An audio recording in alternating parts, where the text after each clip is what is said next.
आप सभी का अभिनंदन है, सभी को नमस्कार। बंगाल में पंचायत चुनाव के नतीजों का गणना चल रहा है और स्वाभाविक रूप से जहां तक बंगाल का स्वभाव है,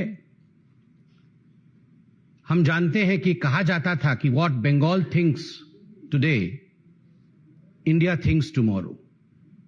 जिस भूमि से कभी वंदे मातरम के शब्द उपजे थे, आज बड़े दुख के साथ कहना पड़ रहा है कि आज उसी भूमि में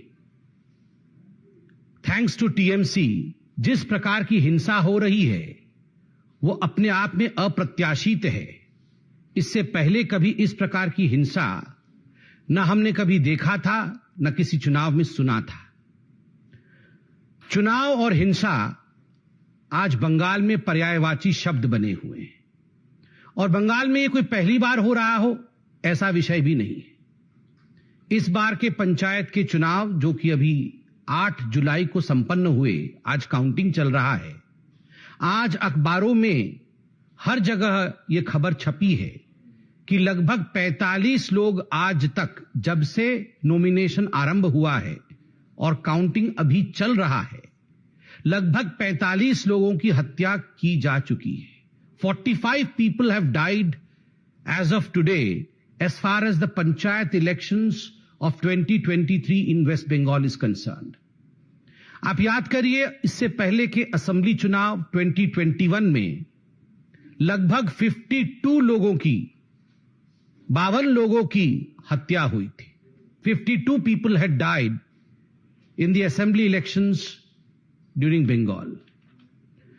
2018 के पंचायत के चुनाव में 23 लोगों की हत्या हुई थी, चुनावी हत्या। और उससे पहले 2013 के बंगाल के पंचायत के चुनाव में 15 लोगों की हत्या हुई थी।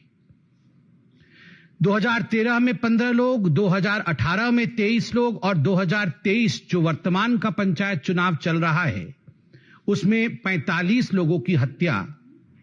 उत्तरोत्तर दिन प्रतिदिन लोकतंत्र किस प्रकार दम तोड़ रहा है बंगाल में, यह आपके सामने पेश है, संख्यावत पेश है। बंधुगण, केवल हत्याएं नहीं, आप अगर अखबार पढ़ेंगे तो जिन शब्दों का प्रयोग सर्वाधिक किया गया है बंगाल के पंचायत के चुनावों को लेकर, वो शब्द है फायरिंग, गोलीबारी, बॉम्बिंग, बमबारी, बोगस वोटिंग, रिगिंग, मतपेटियों का जलाना, मतपेटियों को फेंकना। कोई तालाब में फेंक रहा है मतपेटियों को, तो कोई वोट रिगिंग करके किस प्रकार से जीता जा सकता है, टीएमसी उस प्रयत्न में, उस यत्न में लगी है। जिस डेमोक्रेसी में, जिस लोकतंत्र में फायरिंग, बॉम्बिंग, हत्या, रिगिंग ऐसे शब्दों का प्रयोग होता है, उस लोकतंत्र का क्या वजूद है, आप जरा सोच के देखिए। बंधुगण, आप सभी जानते हैं कि जहां तक भारतीय जनता पार्टी का सवाल है, हमने लगभग 6000 पोलिंग बूथों पे रीपोलिंग का डिमांड किया था। इस कदर एक बायसनेस के साथ ये पोलिंग हुई है। आप सबने सुना था सुप्रीम कोर्ट और हाईकोर्ट ने क्या कहा था। सुप्रीम कोर्ट ने ताकीद किया था राज्य सरकार को कि आप सही तरीके से तटस्थ होकर केंद्रीय बल के साथ, सेंट्रल फोर्सेस के साथ चुनाव कराइए। सेंट्रल फोर्सेस तो गई, मगर डिप्लॉयमेंट जो सेंट्रल फोर्सेस के हुए, उनका ठीक तरह से डिप्लॉयमेंट राज्य की सरकार ने नहीं किया। जो सेंसिटिव बूथ होती है उनकी संख्या छुपाई गई, सेंसिटिव बूथ का डाटा दिया नहीं गया।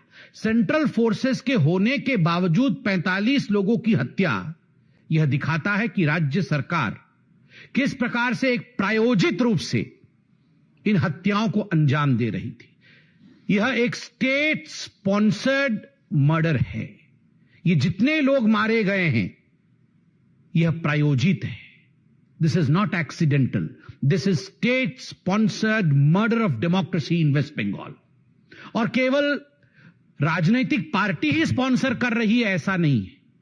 इंस्टीट्यूशनलाइजेशन, संस्थागत मर्डर है, अर्थात इसमें पुलिस प्रशासन से लेकर जो डिस्ट्रिक्ट अधिकारी होते हैं और जो प्रशासनिक अधिकारी होते हैं, वह सब सम्मिलित हैं। एक तरह से सबके मिली भगत से ये स्टेट स्पॉन्सर्ड इंस्टीट्यूशनलाइज्ड मर्डर आज वेस्ट बंगाल में हो रहा है। आप सोच के देखिए, 21वीं शताब्दी में भारतवर्ष बैठा हुआ है। मैं भी सोशल मीडिया में हूं, आप भी सोशल मीडिया में हैं। आजकल कुछ छुपता नहीं। जब हम सोशल मीडिया और फेसबुक में देखते हैं एक के ऊपर एक लद करके डेड बॉडियों को ट्रक से या बस से उतारा जा रहा है और स्ट्रेचर्स में डाला जा रहा है, किसी के हाथ मुड़े हुए हैं, किसी के पांव मुड़े हुए हैं, और ये किसी एक्सीडेंट का सीन नहीं है, ये कोई दुर्घटना का दृश्य नहीं है, ये मर्डर है, ब्लेटेंट मर्डर। दिन दहाड़े हत्या की गई है केवल इसलिए क्योंकि आप टीएमसी को वोट नहीं कर रहे। और ये कोई केवल भारतीय जनता पार्टी के कार्यकर्ताओं का मर्डर नहीं है, इसमें कांग्रेसी भी हैं, इसमें कम्युनिस्ट पार्टी के लोग भी हैं, इसमें बाकी पार्टी के लोग भी हैं, ऐसे लोग भी हैं जिनका राजनीति से कोई लेना देना नहीं है, वो केवल वोटिंग करने जा रहे हैं। ऐसे लोगों की हत्या हुई है। जब इस प्रकार का दृश्य सोशल मीडिया और फेसबुक में हम देखते हैं तो मैं कई बार सोचता हूं कि अगर यही दृश्य कोई भाजपा शासित राज्य से आ रहा होता तो हाहाकार मच गया होता। ये सारे नेता, ये जो हाथ पकड़ पकड़ के कभी बेंगलुरु में खड़े होते हैं तो कभी किसी और राज्य में खड़े होते हैं, महागठबंधन का दृश्य दिखाते हैं। कहां है वे सारे नेता? कहां है लालू प्रसाद यादव? कहां है नीतीश जी? कहां है वो मोहब्बत की दुकान खोलने वाले राहुल गांधी? कहां है ये सारे महागठबंधन के नेता? एक के मुंह से एक शब्द नहीं निकला है, एक शब्द नहीं निकला है। राहुल जी कहां है आपका? आपकी मोहब्बत की दुकान का कोई जिक्र नहीं है। आप तो पूरे हिंदुस्तान में मोहब्बत की दुकान खोलना चाहते थे। मैं बताता हूं राहुल जी, आप आज मोहब्बत की दुकान के विषय में बात इसलिए नहीं कर रहे हैं क्योंकि आपके आकांक्षाओं का मेगा मॉल खुला हुआ है। The mega mall of your ambition. You want to become the ruler of this country by hook और बाय क्रुक।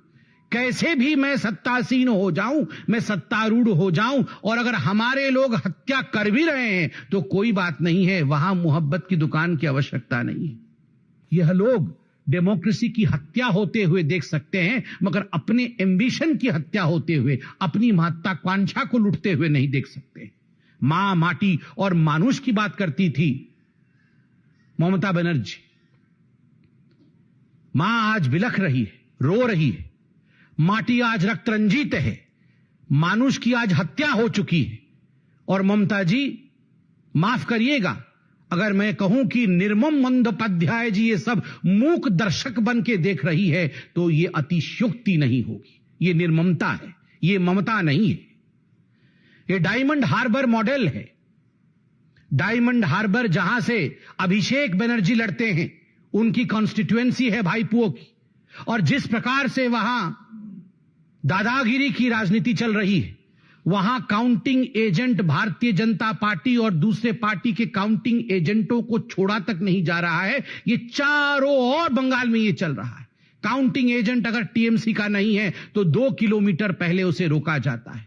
जिस दिन नॉमिनेशन भरने जाता है किसी और पार्टी का कार्यकर्ता, पहले उसे मारा जाता है, डराया जाता है, धमकाया जाता है। फिर भी अगर नॉमिनेशन भर देता है तो उसके लोगों की हत्या की जाती है। फिर भी अगर इलेक्शन हो जाता है तो काउंटिंग डे के दिन काउंटिंग एजेंट को वहां घुसने नहीं दिया जाता है। रिगिंग करने की कोशिश होती है, बम फेंकने की कोशिश होती है, और उसके बाद भी अगर हो जाता है तो किस कदर वहां दंगा की जाती है कि आज हेमंत बिश्व शर्मा जी ने भी ट्वीट करके बताया है कि कई हजार लोग बंगाल छोड़ के आज शरण में हैं आसाम में।